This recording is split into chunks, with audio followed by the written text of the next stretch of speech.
બનાસકાંઠાના સરહદી અને અંતરિયાળ વિસ્તારોમાં સિંચાઈના પાણી માટે ખેડૂતો મુશ્કેલીમાં મુકાયા છે। સિંચાઈનું પાણી તો ઠીક છે, પરંતુ પશુધન માટે પશુઓના નિભાવ માટે પણ પાણીના ફાંફા છે। બનાસકાંઠામાં ખેડૂતો સિંચાઈના પાણીને લઈ ત્રાહિમામ પુકારી ગયા છે। કાંકરેજ, લાખણી અને દિયોદર પંથકના ખેડૂતોને પાણી માટે આંદોલન કરવું પડ્યું છે, તો બીજી બાજુ પાલનપુર, વડગામ અને અમીરગઢ વિસ્તારમાં પણ સિંચાઈના પાણી માટે ખેડૂતો અને પશુપાલકોને વલખા મારવા પડી રહ્યા છે। પાણી વગર અમારે શેના કોઈને બાબાનું ચારું વેચાતી લાવવી, અમારે ખાવા વેચાતું લાવવું, તમામ વસ્તુ વેચાતી જ લાવવી પડે। સરકાર એમ કહેતું હતું કે લાઈનો 2 વર્ષમાં અમે પૂરી કરશે તો પાણીની કોઈ વ્યવસ્થા થઈ નહીં। અમારે પાણીની એટલી અછત છે કે જીવન જીવવા માટે જરૂરી પાણી હોય, પણ પાણીની જ અછત છે।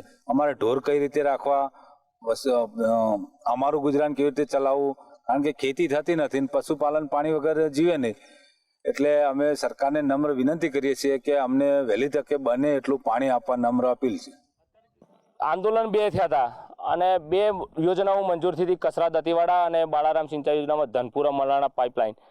તો એક કોન્ટ્રાક્ટરની આળસના કારણે કસરા દતીવાડા લાઈન બીજા મહિનામાં પૂરી થવાની આરે હતી, પણ ક્યાંક ને ક્યાંક કોન્ટ્રાક્ટરની આળસના કારણે ટાઈમ લિમિટ લંબાઈ અને હજુ સુધી કામ પૂરું નથી થયું। જ્યારે વધુમાં ખેડૂતોનું કહેવું છે કે કસરાથી દાંતીવાડા પાઇપલાઇનની કામગીરી માટે ફેબ્રુઆરી મહિનામાં કામ પૂરું કરવાનું હતું, પરંતુ કોન્ટ્રાક્ટર દ્વારા કામગીરી પૂર્ણ કરવામાં આવી નથી, જેના કારણે ખેડૂતોને સિંચાઈના પાણી માટે મુશ્કેલી વેઠવાનો વારો આવ્યો છે। જો કે હવે ખેડૂતોની પડખે ભારતીય કિસાન સંઘ આગળ આવ્યો છે, ત્યારે ભારતીય કિસાન સંઘના પ્રમુખે શું કીધું, આવો સાંભળીએ।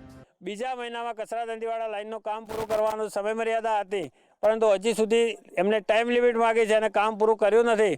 તો આવા આળસુ અધિકારીઓ અને આવા આળસુ જે કોન્ટ્રાક્ટરો છે એને સરકારને એક્શન લેવું પડે। હજી સુધી સરકારે કોઈ પત્ર કર્યો નથી કે એમના ઉપર એક્શન લીધું નથી। જો પાણીની વ્યવસ્થા નહીં થાય તો આવનાર સમયમાં ભારતીય કિસાન સંઘ ના છૂટકે ભયંકર આંદોલનો કરશે અને ફરીથી સરકાર સામે અમે મોરચો માંડશું। 15 માર્ચ સુધી જે રવિ પાક હતો એના સંદર્ભમાં સિંચાઈની સુવિધા ઉપલબ્ધ કરાવવામાં આવી હતી। હાલમાં ઉનાળાનો સમય છે, એટલે પીવાના પાણીની જે ઉપલબ્ધતા હોય તે એન્શ્યોર કરાવવું વધારે જરૂરી છે, અને તે મુજબ હાલમાં જે સિંચાઈ માટેનું પાણી આપવામાં નથી આવતું। ખેડૂતોની જે માંગણી છે એ માંગણી સરકારશ્રીમાં પણ મોકલી આપી છે। અને જો કે જિલ્લા કલેક્ટરનું કહેવું છે કે સરહદી વિસ્તારમાં સિંચાઈના પાણી માટે ખેડૂતો જે માંગ કરી રહ્યા છે તેમાં સરકાર દ્વારા જે નિર્ણય લેવામાં આવશે તે પ્રમાણેની કામગીરી કરવામાં આવશે।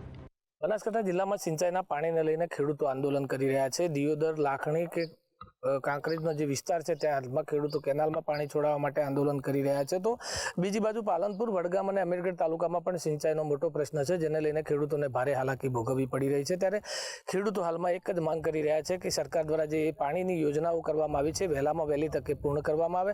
ત્યારે બીજી બાજુ ભારતીય કિસાન સંઘ દ્વારા પણ જો ખેડૂતો માટે સિંચાઈના પાણીની વ્યવસ્થા નહીં થાય તો આગામી સમયમાં ઉગ્ર આંદોલન કરવાની ચીમકી ઉચ્ચારી છે।